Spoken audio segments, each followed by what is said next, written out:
Tu as remarqué que tu tombes toujours amoureuse du même type d'homme? Pas physiquement? Non. Plutôt dans la manière dont il te traite, dont il s'éloigne, dont il te fait douter de toi. Et si je te disais que ce n'est pas un hasard, mais un schéma que ton cerveau a appris depuis l'enfance, un schéma qui te pousse à répéter, encore et encore, une relation qui ressemble à celle avec ton père. Pas forcément un père absent ou violent, mais un père qui, d'une certaine façon, t'a appris ce qu'est l'amour. Tu sais de quoi je parle. Cette voix intérieure qui te dit « celui-ci est différent », alors que tu sais au fond que c'est le même. Et après quelques mois, tu te retrouves à pleurer dans ta salle de bain, à te demander pourquoi tu attires toujours des hommes qui ne sont pas disponibles, ou qui te critiquent, ou qui te font sentir que tu n'es pas assez. Arrête de penser que tu as un problème. Tu n'as pas un problème, tu as un schéma. Et un schéma, ça se comprend, ça se décode et ça se change. Dans cette vidéo, tu vas comprendre pourquoi ton cerveau est programmé pour choisir des partenaires qui ressemblent à ton père et ce que tu peux faire pour sortir de ce piège. Tu vas apprendre à reconnaître les signaux d'alarme avant de t'engager, à reprogrammer ton système d'attachement et à faire des choix conscients qui te mèneront vers une relation saine et épanouissante. Pas de psychologie de comptoir, pas de conseils vagues. Je vais te donner des techniques précises basées sur des études en psychologie de l'attachement et de l'attraction.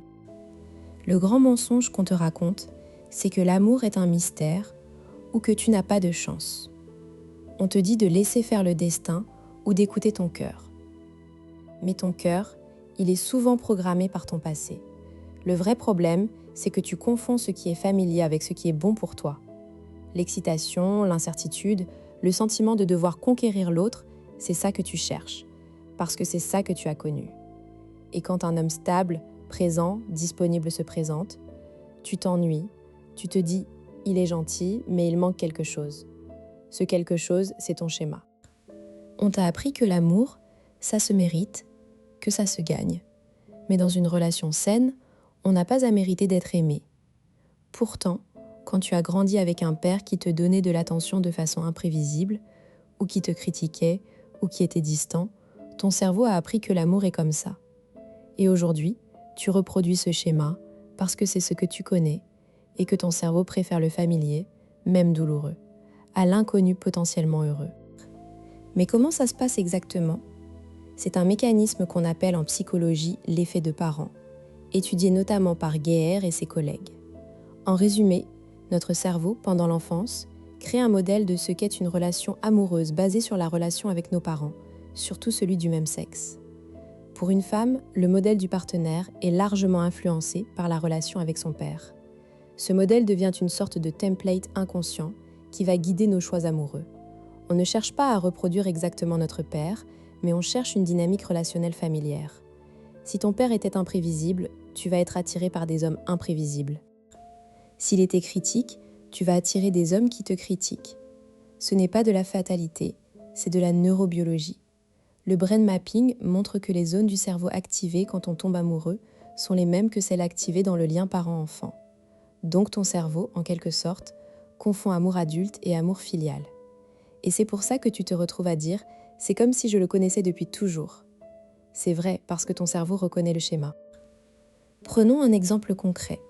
Sophie a toujours été attirée par des hommes créatifs, un peu tourmentés, qui ont besoin d'elle pour les sauver. Son dernier copain, Antoine, est musicien. Il est génial, passionné, mais il a des épisodes de dépression et il disparaît parfois pendant des jours. Sophie se dit qu'elle peut l'aider, qu'il a juste besoin de stabilité. Mais en réalité, elle répète le schéma avec son père, qui était un architecte reconnu, mais souvent absent, absorbé par son travail. Quand il était là, il était soit très présent, soit complètement dans sa bulle. Sophie a appris que pour recevoir de l'attention, elle devait être parfaite ou utile. Quand son père la félicitait, c'était quand elle réussissait à l'école. Donc aujourd'hui, dans ses relations, elle se donne à fond pour être utile, pour être celle qui comprend, qui soutient, et elle attire des hommes qui ont besoin d'elle. Un jour, Antoine lui dit « Je ne mérite pas quelqu'un d'aussi bien que toi ». Et Sophie, au lieu de prendre ça comme un signal d'alarme, elle se dit « Je vais lui montrer qu'il se trompe ».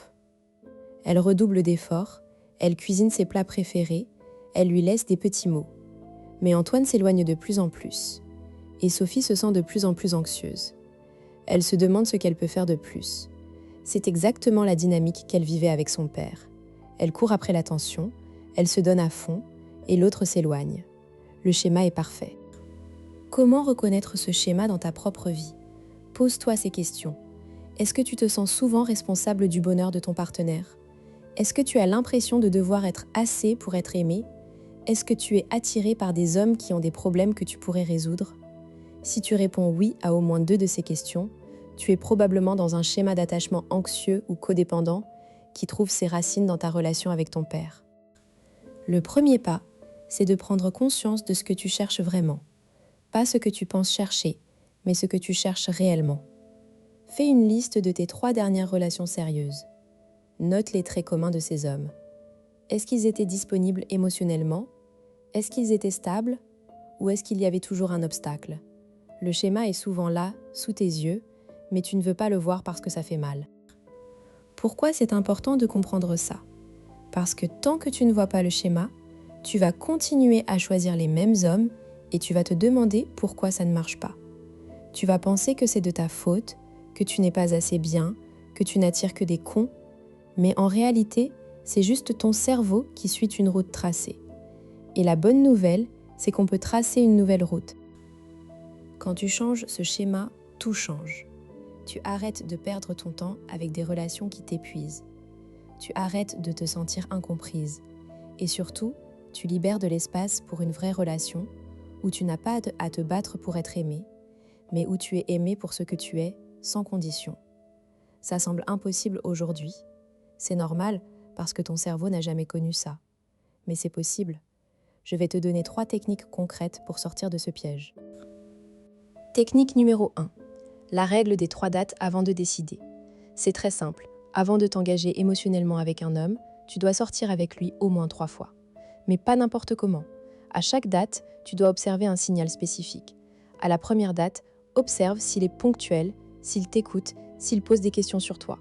À la deuxième date, observe comment il réagit quand tu exprimes un désaccord ou un besoin. Est-ce qu'il s'énerve ? Est-ce qu'il se referme ? À la troisième date, observe comment il parle de ses ex ou de sa famille. Est-ce qu'il assume sa part de responsabilité ? Est-ce qu'il a des schémas répétitifs ? Prends des notes, vraiment. Ça peut sembler froid, mais ton cerveau, lui, prenait déjà des notes depuis le premier regard. Il notait les similitudes avec ton père. Maintenant, tu notes consciemment. Si tu vois un red flag, tu arrêtes. Tu ne donnes pas une 4e chance. La phrase à te dire « Je ne suis pas là pour le sauver, je suis là pour voir s'il est compatible avec moi ». Technique numéro 2. La désactivation du schéma par la répétition. Quand tu sens que tu tombes dans le schéma, par exemple, tu commences à trop donner, à trop en faire, à t'inquiéter de son silence, tu fais l'inverse. Si tu as envie de lui envoyer un message, tu n'envoies rien. Si tu as envie de lui cuisiner un repas, tu ne cuisines que pour toi. Si tu as envie de t'excuser pour quelque chose que tu n'as pas fait, tu ne t'excuses pas. Tu fais l'inverse pendant 21 jours. Au bout de 21 jours, ton cerveau commence à créer un nouveau chemin. C'est un travail sur soi. Ça demande de la discipline, mais ça marche. La phrase à te répéter « Mon schéma n'est pas mon destin. Je choisis une nouvelle réponse ». Technique numéro 3. Le détecteur de familiarité. Avant de t'engager sérieusement, fais un exercice d'imagination. Ferme les yeux et imagine que cet homme est ton père. Pas physiquement, mais dans la dynamique. Est-ce que la relation que tu imagines ressemble à celle que tu avais avec ton père ? Si oui, c'est un signal d'alarme. Tu n'es pas forcé de fuir, mais tu dois regarder cette ressemblance en face. Ensuite, demande-toi, est-ce que je veux revivre cette dynamique pour les prochaines années ? Si la réponse est non, tu dois soit lui en parler pour changer la dynamique, soit t'éloigner. La phrase à lui dire, si tu veux tenter de changer la dynamique. J'ai l'impression que dans notre relation, il y a un schéma où je donne beaucoup et toi tu reçois. J'aimerais qu'on trouve un équilibre. Observe sa réaction. S'il se défend ou te fait sentir que tu es trop exigeante, c'est un très mauvais signe. Je sais ce que tu penses, mais si je fais tout ça, vais-je trouver l'amour ? La peur de rester seule est souvent ce qui nous pousse à répéter les schémas. Mais réfléchis, est-ce que tu es vraiment moins seule quand tu es avec un homme qui te fait souffrir ? La solitude à 2 est pire que la solitude seule. Et puis, en changeant de schéma, tu changes aussi la qualité des hommes que tu attires. Les hommes sains, eux, sont attirés par des femmes saines. Si tu arrêtes de sauver les autres, tu deviens plus attirante pour ceux qui n'ont pas besoin d'être sauvés. Mais mon père était génial, ce n'est pas de sa faute. Peut-être, mais même un père génial peut transmettre un schéma. Par exemple, un père très présent et aimant peut être aussi surprotecteur, ce qui donne à sa fille l'impression qu'elle a besoin d'un homme pour tout. Ou un père qui a toujours raison peut donner une fille qui cherche l'approbation masculine. Le schéma n'est pas lié à un père mauvais, mais à la dynamique spécifique que tu as intériorisée. Et si je suis un homme? Alors ton modèle principal est ta mère, mais le mécanisme est le même. Tu choisis des femmes qui te rappellent ta mère. Les techniques s'appliquent aussi, il faut juste adapter le genre. Le schéma est universel. Alors voilà, tu sais maintenant pourquoi tu choisis des hommes qui te rappellent ton père. Ce n'est pas une malédiction, c'est un apprentissage. Et comme tout apprentissage, ça se désapprend. Ton cerveau est plastique, il peut changer.